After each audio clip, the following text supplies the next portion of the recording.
Hello everyone, welcome to our tourism show. Travel and tourism has had a complete makeover with the technological development. The experiential aspect of it has sparked off an interest in people and cultures. Today, we have with us two such entrepreneurs who have taken this experiential tourism to a different level. We have the co-founders of India City Walks, Nidhi Bansal and Sachin Bansal. So tourism sector has a huge market in almost every vertical. So how do you think it has evolved with time? The tourism sector as such. Yes, I mean tourism has evolved both from offline to online, from the mindset of double income no kids mindset, and also people tend to travel because technology made it advanced for them to gain more information, and everything can be booked in a spur of a moment. It has evolved, and it's gonna be more evolving in years to come because you will be going towards virtual reality and other areas to experience a destination in newer fashion. And India is growing from that perspective. Okay, so these changes that you have said are mostly, what the services that you're offering to the clients, the customers or the guests. But do you think, there has been some changes in from the perspective of the customer also, in the sense, in the kind of the kind of involvement in the package that they're looking for? Yeah, today our customers are far better, well-read. They come to a destination pre-knowing about the destination. So they are informed, better informed if I may say so. Also the customer knows what they're looking for in travel and tourism. It's no longer about booking tickets or booking a hotel, because that's something an individual can also go ahead and do. But it is about how do I make my travel more meaningful, more engaging? What do I take back with this entire tourism experience that I'm paying for? So I think the customer comes very, very prepared, very informed, and looks for what they're particularly wanting to gain out of that, travel experience. Okay, and there's this word that has caught on, the conscious globetrotter or the responsible tourist.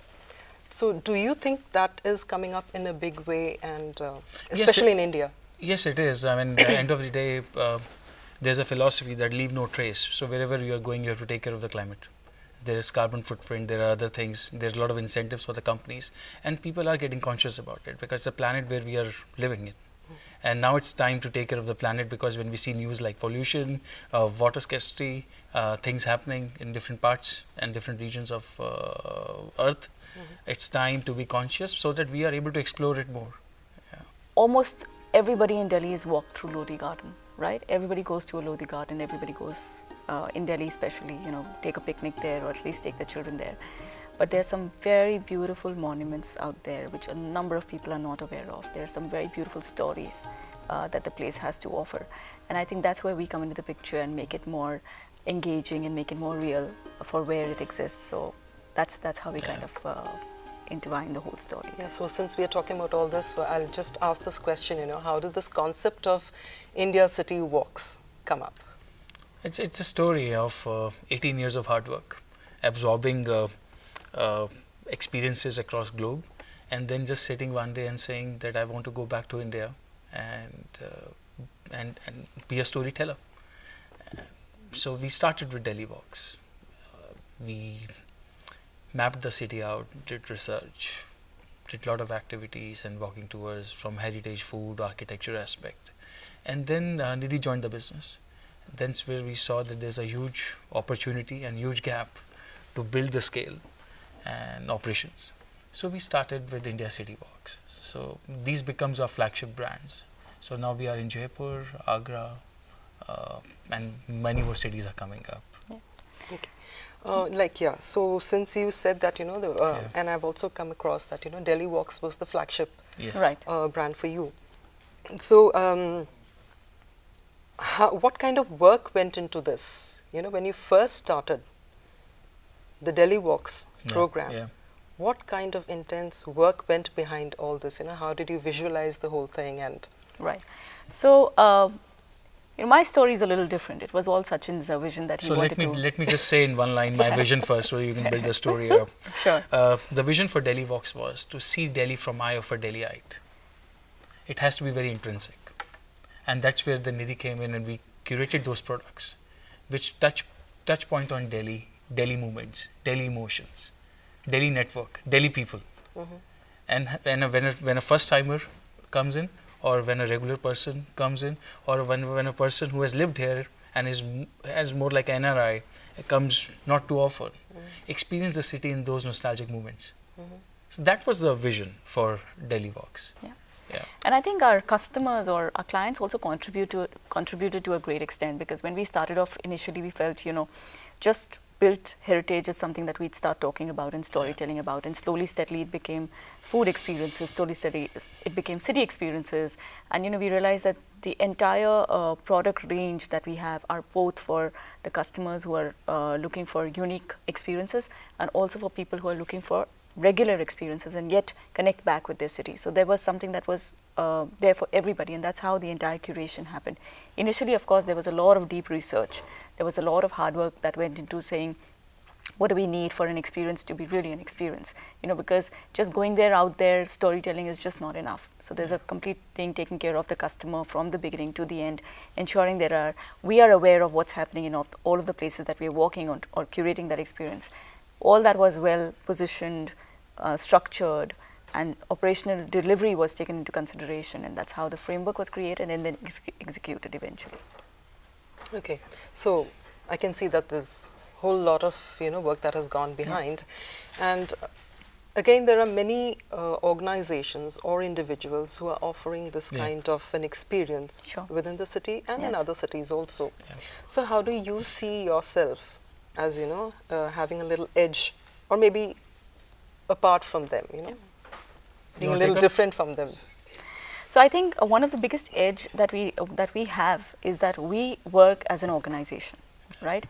We are not individuals here who are saying we are doing the storytelling or we're curating an experience all by ourselves. There's a complete teamwork that's gone in to create various different products.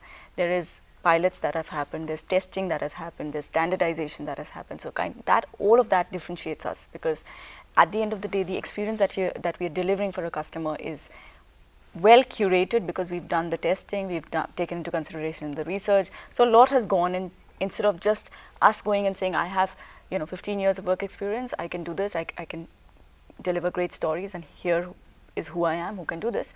There are great individuals who are doing this, but we come up as an organization. That's one of our biggest differentiators. Do you want to add to that? And organization also, she's right, because we have worked across organizations. We understand the mindset of how organization functions, and that's the only reason in today's time in our team we have got all full-timers. We do take subject matter experts on board. We do work with people. But philosophy is that when an experience has to be delivered, it cannot be diluted, and it has to have that set framework where the Six Sigma comes in, where the audits come in, where the quality checks come in. To deliver that experience which is more emotive, which is more engaging, and which gives you that aha moment that, buddy, I will be coming back. So re-inviting or reigniting is what we are doing. And we are doing this with people, process, technology in place. Okay. Again, like tourism sector is huge, it is evolving, and it is highly competitive. So you need to be on your toes to be different, right? So what are the innovations that you're looking at? When you are curating those experiences, or when you are innovating those experiences, you are redefining the culture aspect, the heritage, tangible, intangible. So there are many moments when each of the itinerary becomes an individual innovation product or an innovative product, which is delivered to a particular set of clientele, and that too only once, because each mindset or each experience is different. So we are on our toes. That's why I'm exploring, and she's taking care of the sales and the relationships. Like suppose you have the food segment. You have delivered it to a certain segment of people, a target segment of people.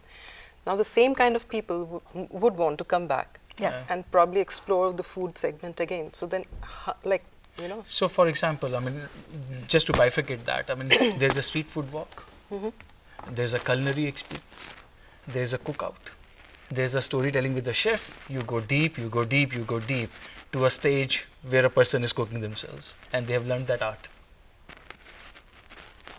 So that's the value that they've carried back. absolutely, That's the value they've carried back. Complete the culture and Yeah. not just the tasting of the food, but the entire culture Yes, that comes absolutely. with the. Absolutely. There cannot be anything superficial in an experience. So it has to be more immersive. It has to be more deep dive, and that's been one of our biggest strengths as well. That we've been more emotive and we've been very very deep dive in every experience that our customers take back. And for example, street food fork is a separate product altogether, delivered by particular people in which food tasting takes place. Culinary is to understand the skill set of people who are making it. That's another walk, or that's another experience.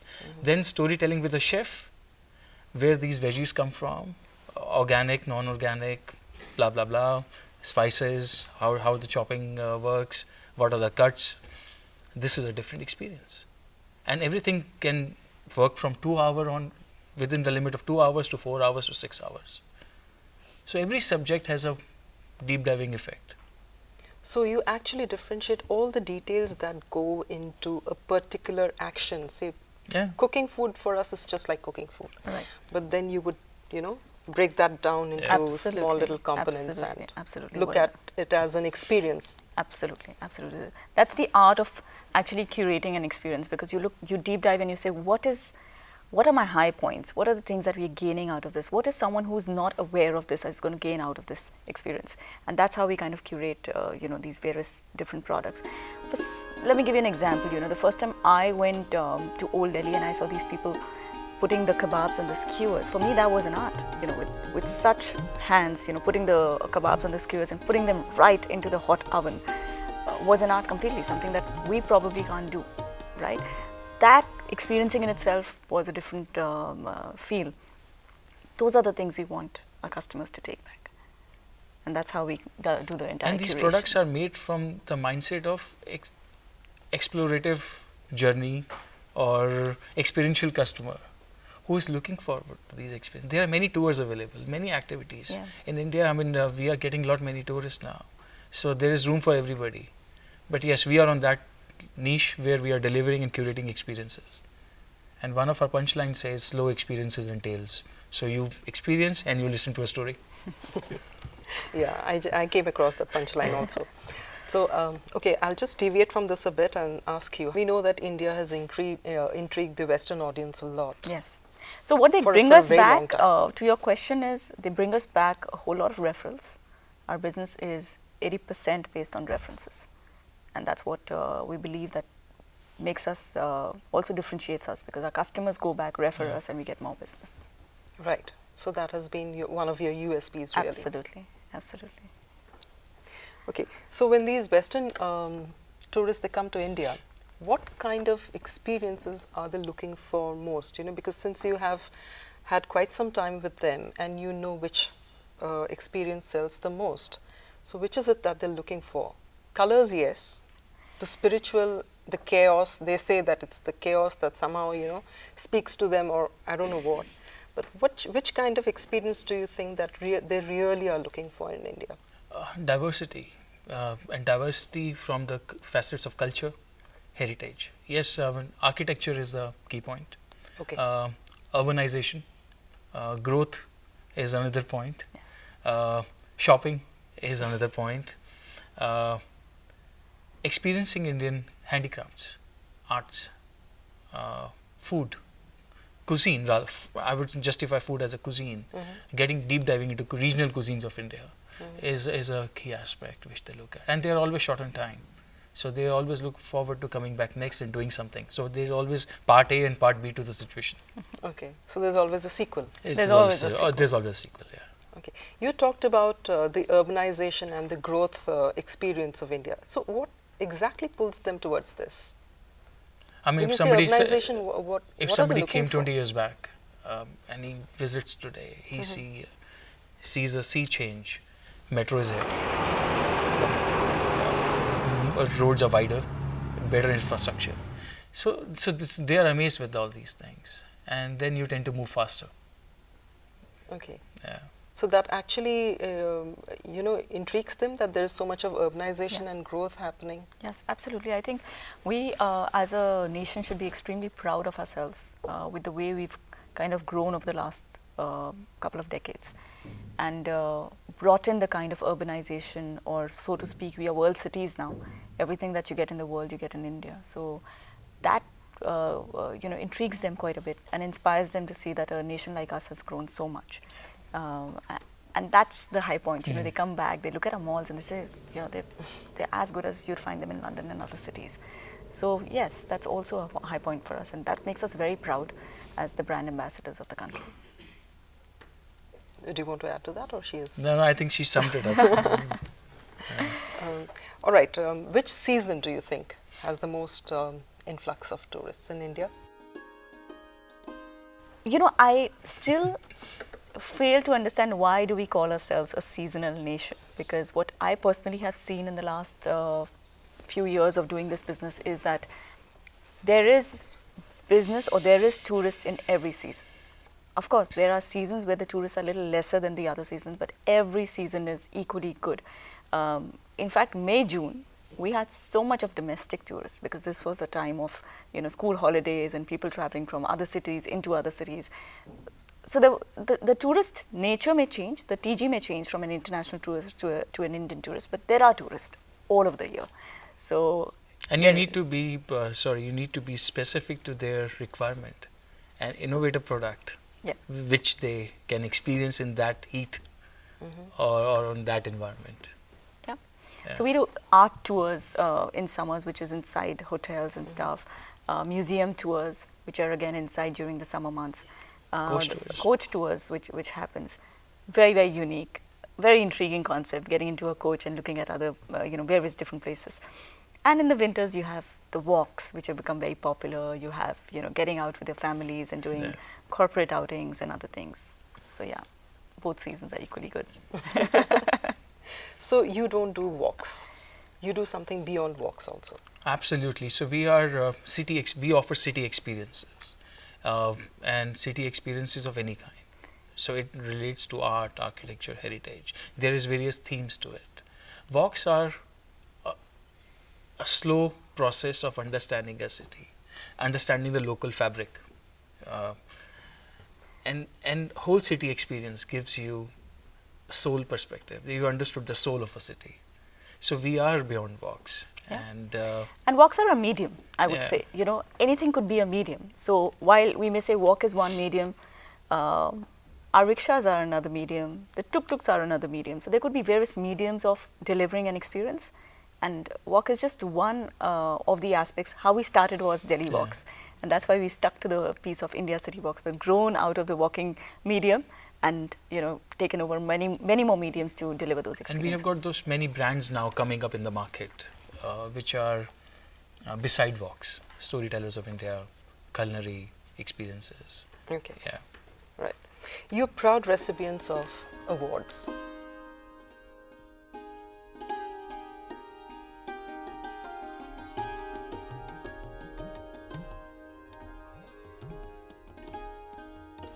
And there was this particular award that really intrigued me. It was Innovation in Pilgrimage Tourism.